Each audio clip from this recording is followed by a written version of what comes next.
চন্দ্রগুপ্ত চন্দ্রগুপ্ত।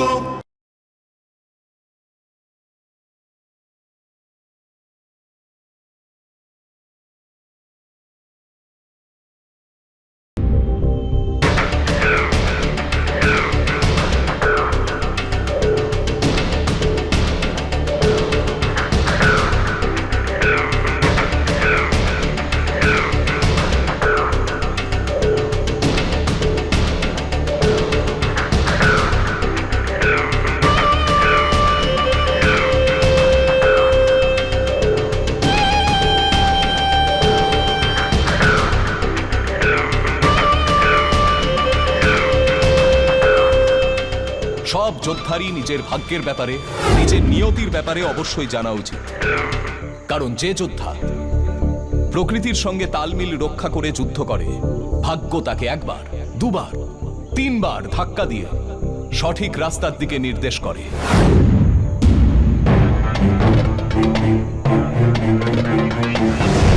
ইঁদুর নিজেই নিজের ফাঁদে ধরা দিতে আসছে। সৈনিকেরা প্রস্তুত থেকো।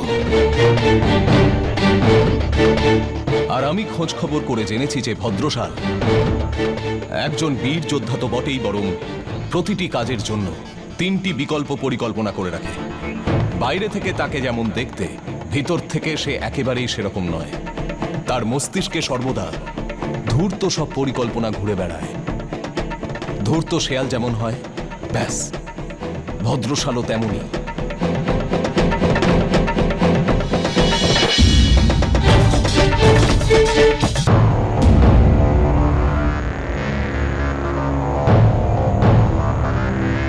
তোমার তো বুদ্ধি দেখছি একদম সাধারণ বালকের মতো।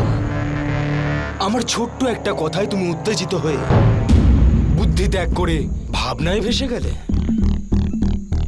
নিজের মনের কাছে তুমি দুর্বল হয়ে নিজেই জালে ধরা দিতে চলে এলে। এবার তো ফেঁসে গেলে তুমি।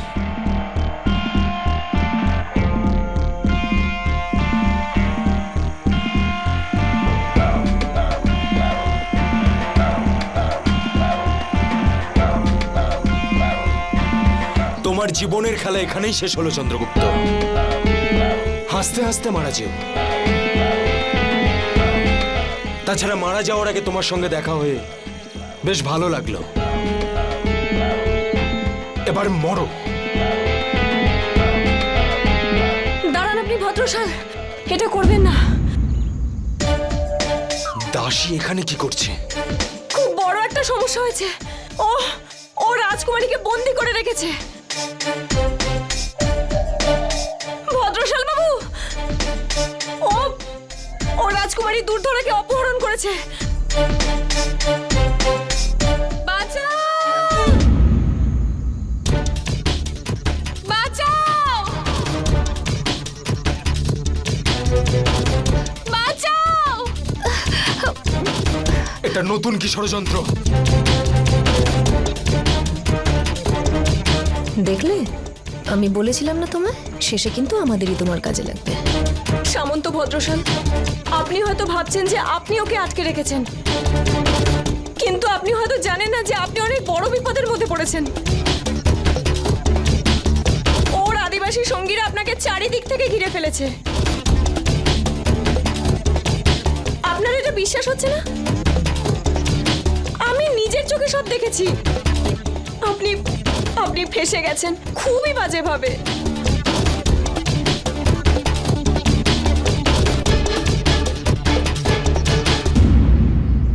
এবার তোমার পালা, করো কিছু।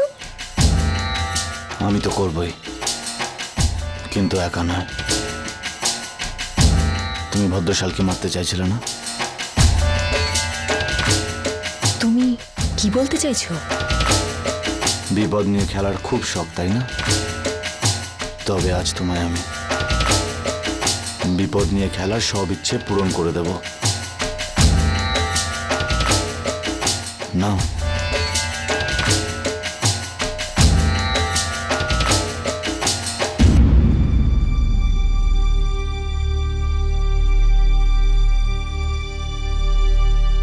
আজ আমি তোকে ছাড়বো না।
বাকিটা সামলাও, আমি এদেরকে দেখছি। ঠিক আছে?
আজ আমি অবশ্যই ফিরে যাচ্ছি, কিন্তু এটা জেনে রাখ যে আমাদের মাঝে লড়াই কিন্তু এখনো শেষ হয়ে যায়নি। সময় এলে এর প্রতিশোধ অবশ্যই নেব, মনে রাখিস।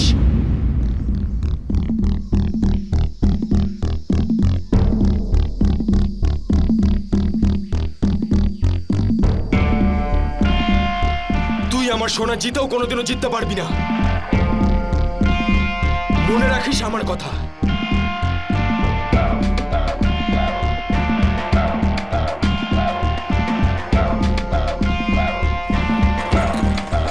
মনে রাখিস আমার কথা।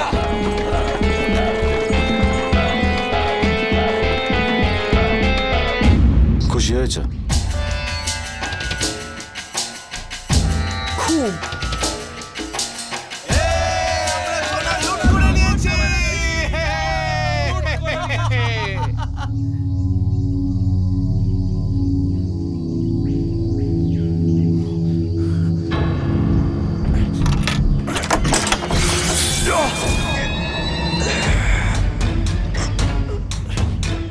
বীর, কি হয়েছে তোমার?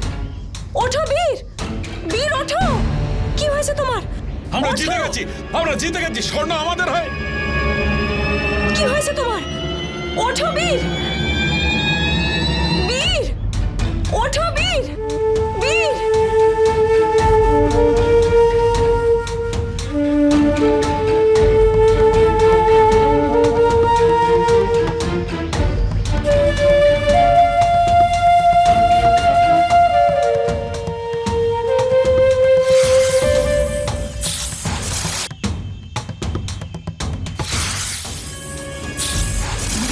সাপ?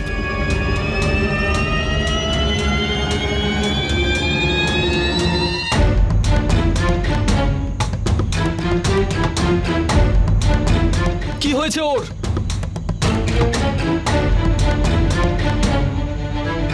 বিষধর সাপে কামড়েছে। কি?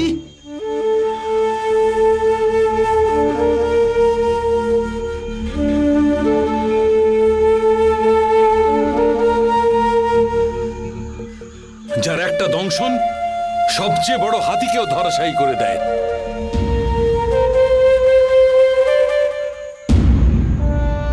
এসব কি বলছেন আপনারা? কিচ্ছু হবে না ওর, কিচ্ছু হবে না ওর। বীর, বীর,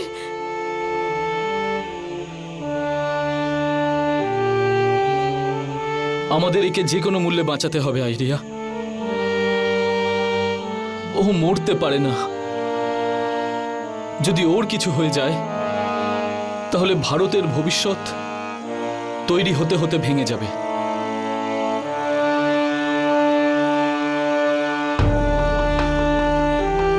যদি এ মারা যায় তাহলে অখণ্ড ভারতের স্বপ্নও শেষ হয়ে যাবে।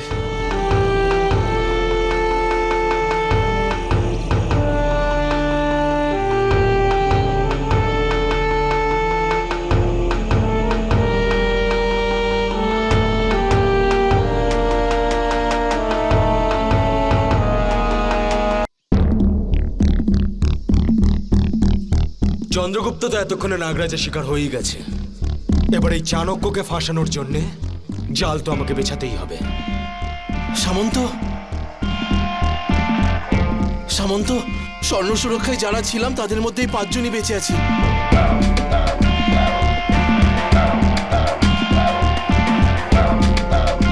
বাকি সবাই যখন মহারাজ ধননন্দের সোনা লুট করা হচ্ছিল ওই সময় লড়াই করতে করতে মারা গেছে।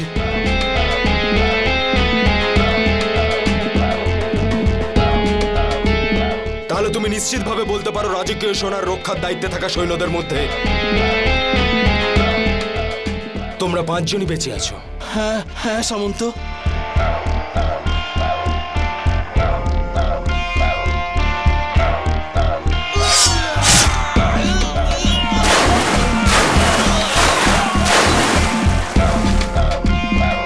অভয় দান করুন সামন্ত, জীবন দান করুন। আমরা আপনার সোনা বাঁচাতে পারিনি। আমাকে আর একটা সুযোগ দিন, একটা সুযোগ। আমাকে একটা সুযোগ দিন প্রভু। এই সৈনিকদের মরতেই হতো সৈনিক। এই জন্য নয় যে এরা আমার সোনাকে রক্ষা করতে পারেনি, বরং এর জন্য যে লজ্জাজনক কথা মহারাজ ধননন্দ যেন জানতে না পারে। যেই আকনবীরা আমার চোখের সামনে দিয়ে সমস্ত সোনাও নিয়ে গেল, আর রাজকুমারী দুর্ধারাকেও মরতেই হতো এদের। এসব হয়, এরকম প্রায় হয়। মহারাজ ধননন্দ হয়তো এই ব্যাপারটা পুরো বুঝতে পারবেন না, কিন্তু আমার জন্য সব থেকে সুরক্ষিত পরিস্থিতি তখনই হবে যখন যারা এই ব্যাপারটা জানে তারাই থাকবে না। আমাকে মারবেন না সামন্ত, আমি সারা জীবন আপনার দাস হয়ে থাকবো। তুমি এই কারণেই বেঁচে আছো, এই জন্য নয় তুমি প্রাণ ভিক্ষা চেয়েছো বলে বেঁচে আছো। এই জন্য বেঁচে আছো যাতে তুমি আমার একটা বিশেষ কাজ করতে পারো। করব, অবশ্যই করব। আপনি যা বলবেন আমি সব করব।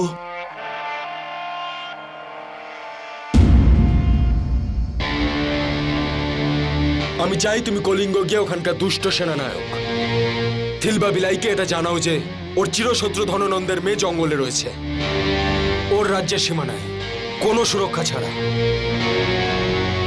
অপহরণ করার অবস্থাতেই আছে।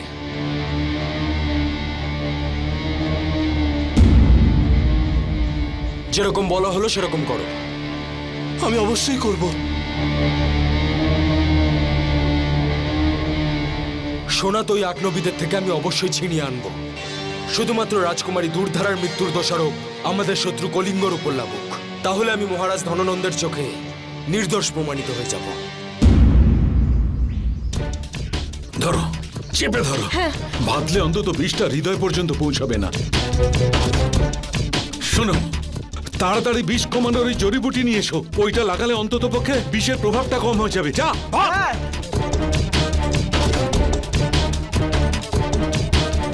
দেখো বন্ধু, আমাদের হাতে যেটা আছে সেটা তো আমরা করছি, কিন্তু ওই সাপে কামড়ালে বেঁচে থাকার সম্ভাবনা খুবই কম হয়ে যায়। একে সুস্থ করার জন্য একে আমাদের আগ্রামীদের গ্রামে নিয়ে যেতে হবে। কিন্তু ততক্ষণে তো অনেক দেরি হয়ে যাবে আহিদিয়া। এখন একে শুধু ভগবানই বাঁচাতে পারেন। কিচ্ছু হবে না ওর, ও বেঁচে যাবে।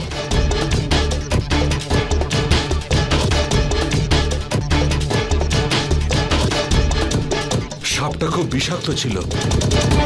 আমি আমার সারা জীবনটাই জঙ্গলে কাটিয়েছি। এইরকম বিষধর সাপে কামড়ানোর পর আমি আজ পর্যন্ত কাউকে জীবিত থাকতে দেখিনি।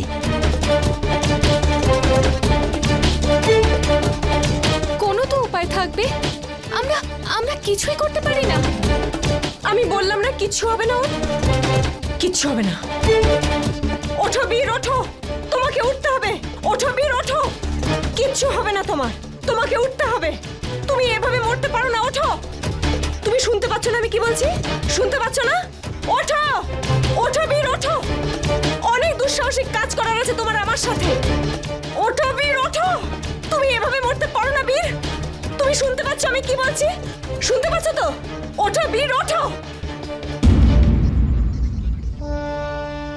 তোমায় উঠতে হবে বীর, ওঠো।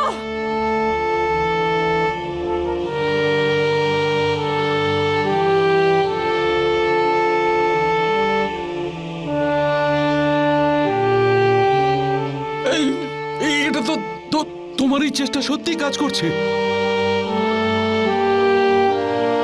তুমি করতে থাকো, করতে থাকো। দেখো দেখো জ্ঞান ফিরছে। এইভাবেই বুকে চাপ দিতে থাকো। করো করো। ওঠো, ওঠ আমার ভাই, ওঠ ওঠ ওঠ মিত্র, ওঠো বীর, ওঠো। ওঠ আমার ভাই, ওঠ। এ উঠবে, উঠবে। ওঠ আমার ভাই, ওঠ। ওঠ মিত্র, ওঠ। ওঠো।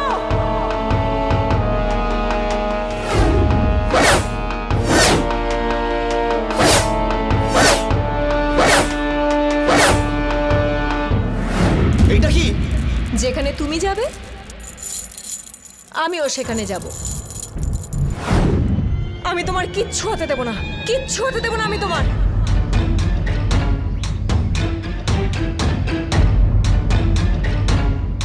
হে উঠবে, উঠবে। হ্যাঁ মিত্র, ওঠ। তোমায় উঠতে হবে বীর, তোমায় উঠতে হবে বীর, ওঠো, ওঠো বীর, ওঠো বীর, ওঠো, ওঠো বীর, ওঠো বীর, বীর, ওঠো বীর, ওঠো, ওঠো বীর, ওঠো বীর, বীর, বীর।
এটা কি খাচ্ছ তুমি?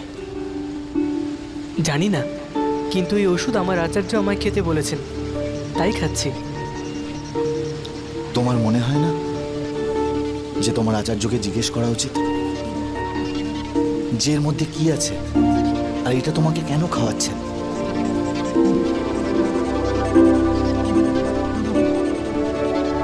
আমায় ক্ষমা করবেন শ্রীমান, আমি আমার আচার্যের ওপর কোনোদিন সন্দেহ করিনি, আর না ওনার দেওয়া কোনো রকম আদেশের ওপর প্রশ্ন করেছি। আমার কাছেও আমার আচার্যের কথাই শেষ কথা, কিন্তু এখন তুমি বড় হচ্ছ,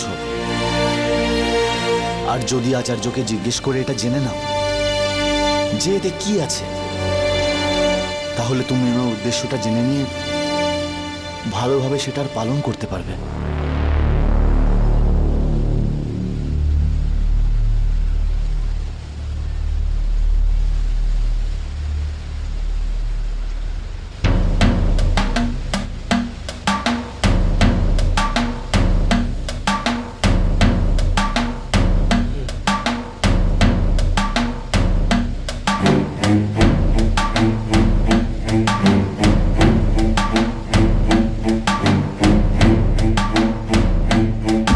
কি হলো চন্দ্রগুপ্ত, তুমি এখনো ঔষধি পান করনি? আচার্য, আপনি অনেকদিন ধরেই আমাকে এই ওষুধটা খাওয়াচ্ছেন, কিন্তু কখনো বলেননি যে এই ওষুধের মধ্যে আছেটা কি। তুমি জানতে চাও এতে কি আছে?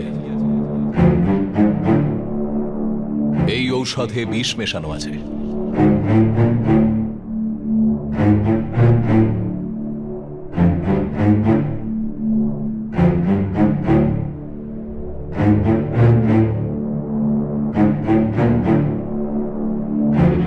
হ্যাঁ চন্দ্রগুপ্ত, তোমার বাল্যকাল থেকে প্রতিদিন আমি এই ঔষধে এক ফোঁটা তীব্র বিষ মিশিয়ে দিই।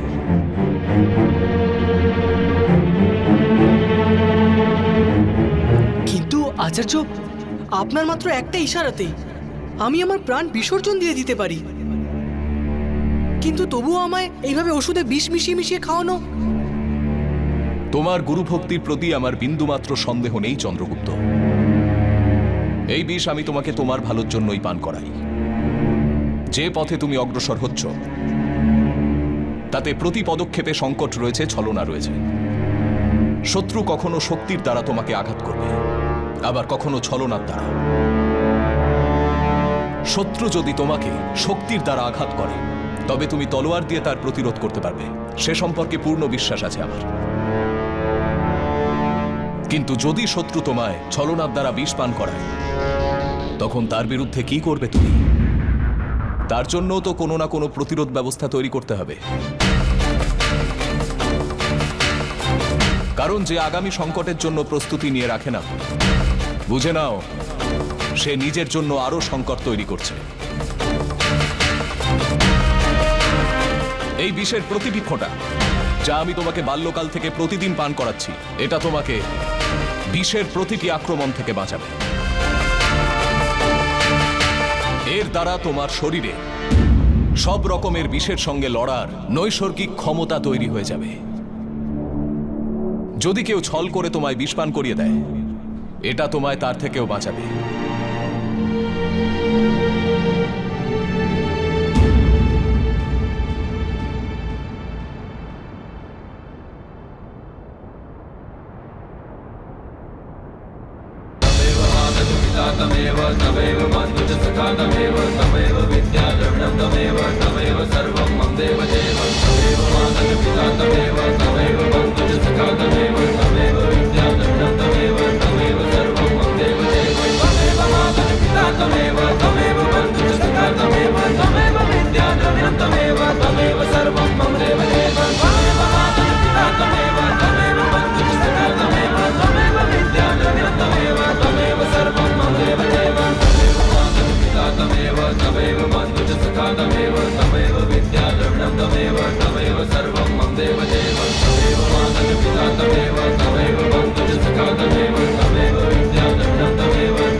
तमेव सर्वं मम देव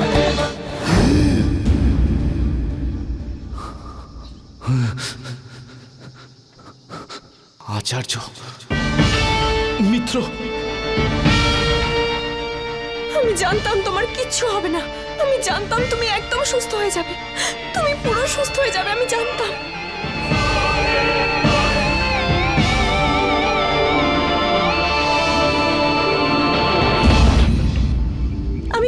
আমি বলেছিলাম না আপনাদের ওর কিচ্ছু হবে না, ও পুরো সুস্থ হয়ে যাবে।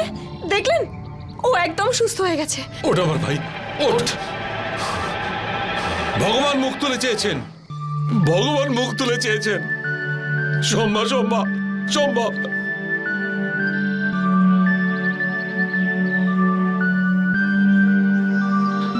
মিহিকা, আমরা সবাই এত ভয় পেয়ে গেছিলাম যে কি বলবো, আমরা তো তোর বাঁচার আশাও ছেড়ে দিয়েছিলাম। কিন্তু তোর মিহিকাকে ধন্যবাদ জানানো উচিত। ও সারাক্ষণ তোর সাথে ছিল। যখন সবাইয়ের সবকিছুই ব্যর্থ মনে হচ্ছিল, তখন ও নিজের একটুও আশা ছাড়েনি, সাহস হারায়নি।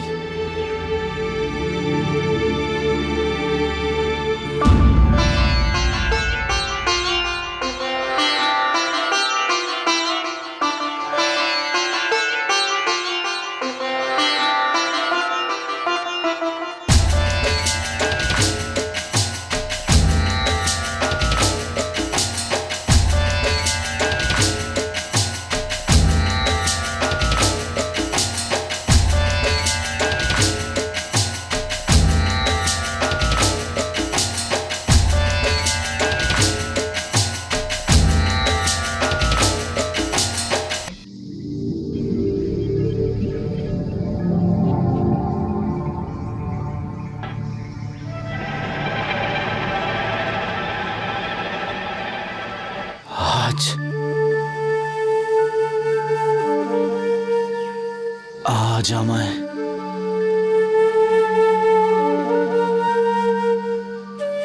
আমার আচার্যর আশীর্বাদ আমায় বাঁচালো।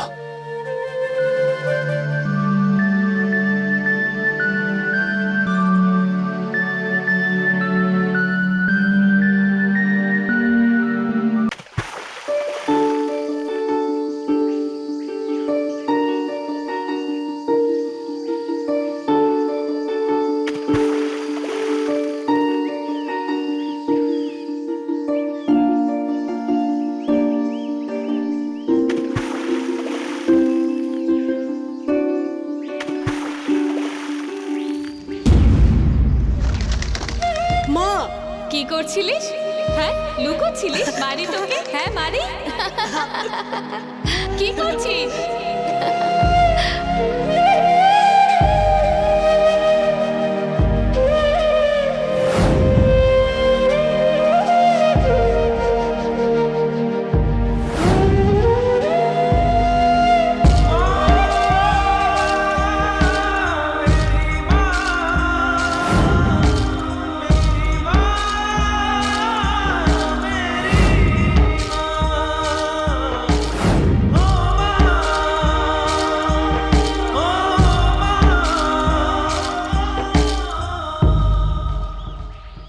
শোনো, এখানে বসে বসে কি করছো?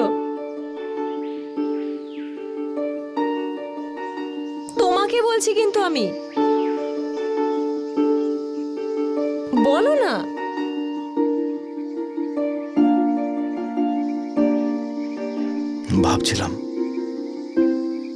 ভাবছিলাম তোমার আগামী চুরির বিষয়ে।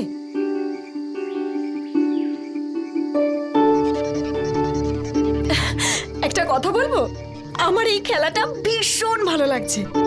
কোথায় সেই মহলের একঘেয়ে জীবন, আর কোথায় এই রোমাঞ্চকর সব চুরি। আচ্ছা শোনো, হাত দাও।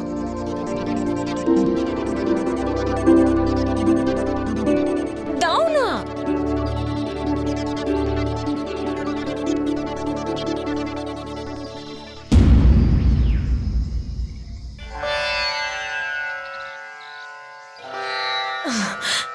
এবার বলো, তোমার পরের চুরির পরিকল্পনা কি?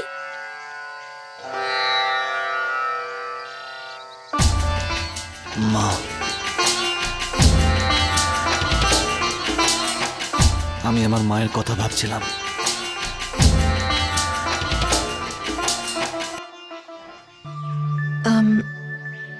অনেক অনেক দূরে থাকেন তোমার মা?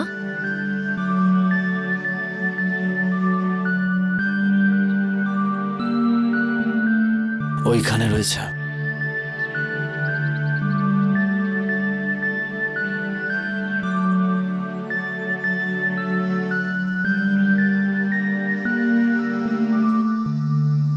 কবে হয়েছে এসব?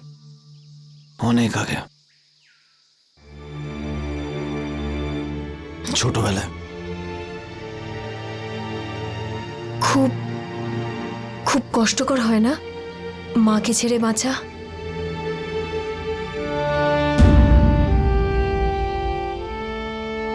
আচ্ছা আচ্ছা, তুমি তুমি কেঁদো না।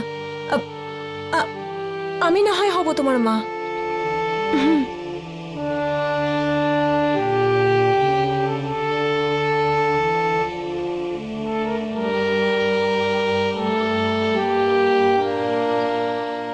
দেখো, জীবনে তোমার কোনো কষ্ট হলে আমাকে এসে তুমি বলো, আমি সবকিছু ঠিক করে দেব।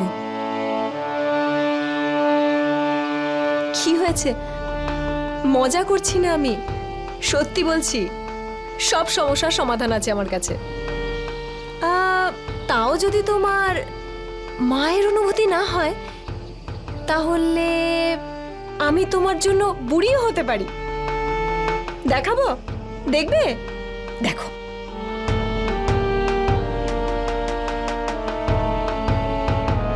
শুরু করছি। হ্যাঁ বাবা, কি হয়েছে? খাবার খাবে?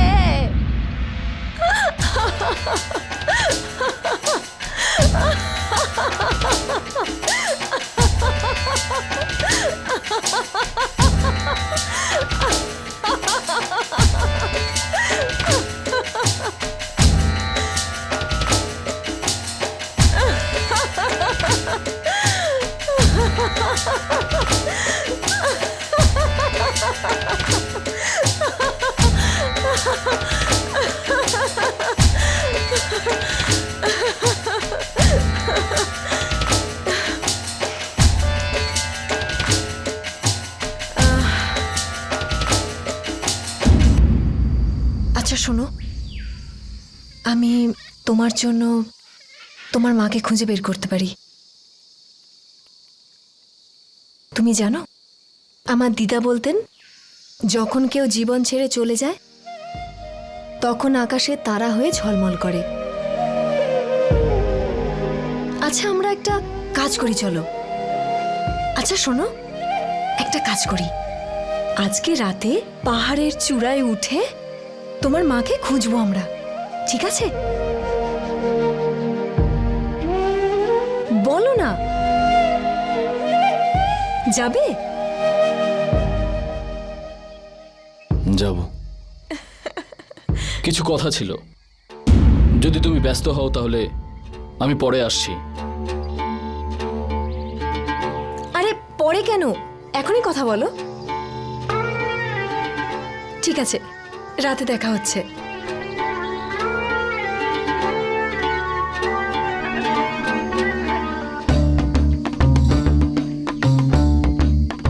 বল। এটা তুই কি করছিস? কি হয়েছে? মেয়েটার উপর আসক্ত হয়ে পড়ছিস তুই, স্পষ্ট দেখতে পাচ্ছি আমি। দেখ, এবারে আমাকে না বলিস না যেন। তোর মনের সব ভাব তোর চোখে মুখে স্পষ্ট দেখতে পাচ্ছি আমি।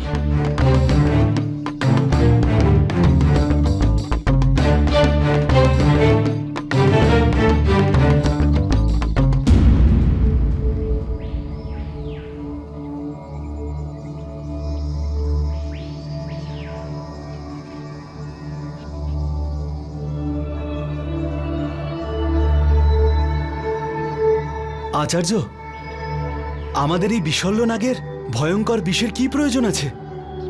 এর বিষ তো খুবই তীব্র আর প্রাণও কেড়ে নিতে পারে।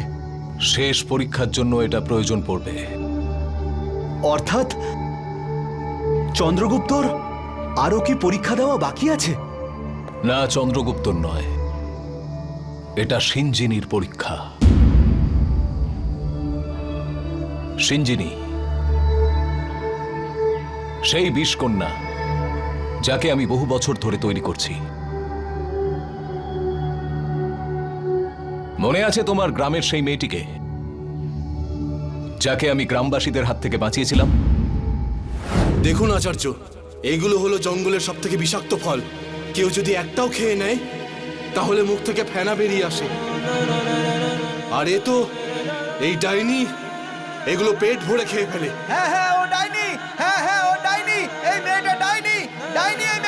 আমি নিজে ওকে ঘন জঙ্গলে ছেড়ে আসবো।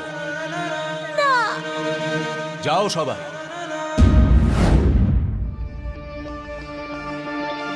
কখনো কখনো শত্রু তোমার ওপর অস্ত্র বা শক্তির দ্বারা নয়, ছলনা বা কূটনৈতিক বিষাক্ত চালের দ্বারা আঘাত করে।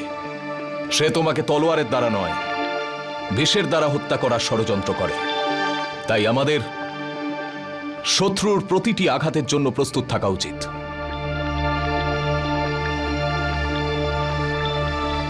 জয়ের জন্য জেতার ইচ্ছেটাই শুধু যথেষ্ট নয়, জয়ের জন্য প্রস্তুতি অনেক বেশি গুরুত্বপূর্ণ। সহজেই জয় আসে না, জয়ী তো সবাই হতে চায়।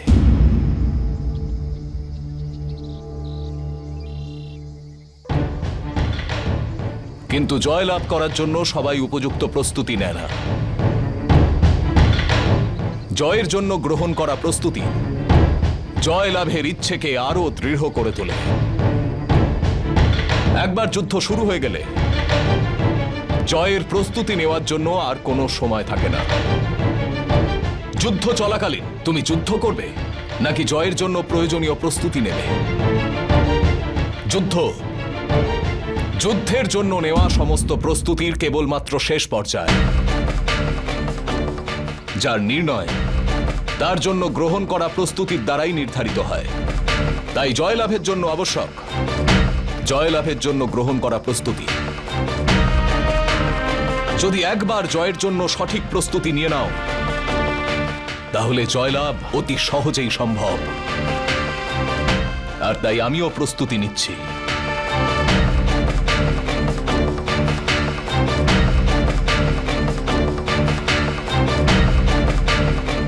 আমি চন্দ্রগুপ্তর সুরক্ষার জন্য বিষকন্যাদের দলের একটা স্বপ্ন দেখেছি।